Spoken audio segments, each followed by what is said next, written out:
I know that AFRICOM is in good hands. It is an honor to serve this nation at such a pivotal moment, and I am deeply honored to return to U.S. Africa Command. እኒህ ጄኔራል ዳግቪን አንደርሰን ይባላሉ። 3400 ሰዓት የበረሩ ከዚህም ውስጥ ለ738 ሰዓታት የውጊያ ተልእኮ ይዘው ሰማይ ላይ የቆዩ አሜሪካዊ የአየር ኃይል መኮንን ናቸው።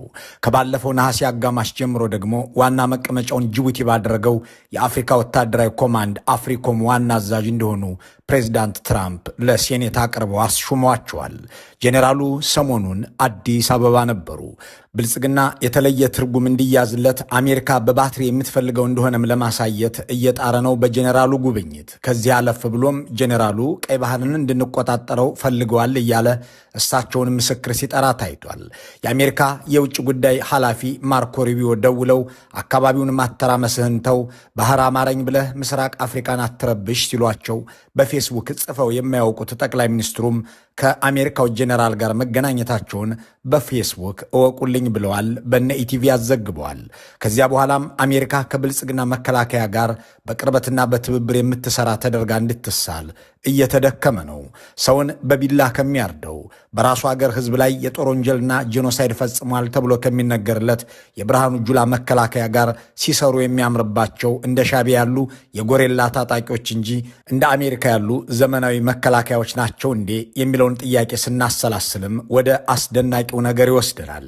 የብልጽግና ገዢዎች እነ ብርሃኑ ጁላ በአማርኛ የዋሹትን ለማስተባበል ጄኔራል አንደርሰን በዩቲዩብ ተከስተው ነበር።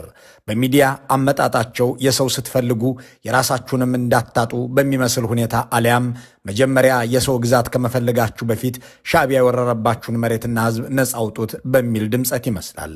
ከኢትዮጵያ ተቆርሶ ወደ ኤርትራ የተካለለን ግዛት የሚያሳይ ካርታ ከኋላቸው አስቀምጠው መግለጫ ቢሰጡም 1 ሰዓት ባልሞላ ጊዜ ውስጥ ቪዲዮን ያሰራጨው የአሜሪካ ኤምባሲ መግለጫውን አስወግዶታል።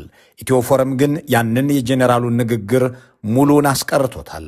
የአሜሪካው መኮንን በረቀቀና በአጠር አገላለጽ የተከላከሉት የብልጽግና ፕሮፓጋንዳ ምንድነው የሚለውንም ጉዳይ ይህንኑ የአሜሪካ ኤምባሲ ያስወገደውን ቪዲዮ ዋቢ አድርገን እንመለከተዋለን።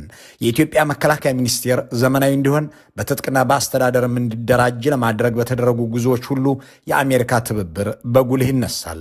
በደርግ ዘመን ሙሉ በሙሉ፣ በብልጽግና ዘመን ደግሞ ባለፉት 5 ዓመታት ግን ይህ አልሆነም። ምክንያት አለው።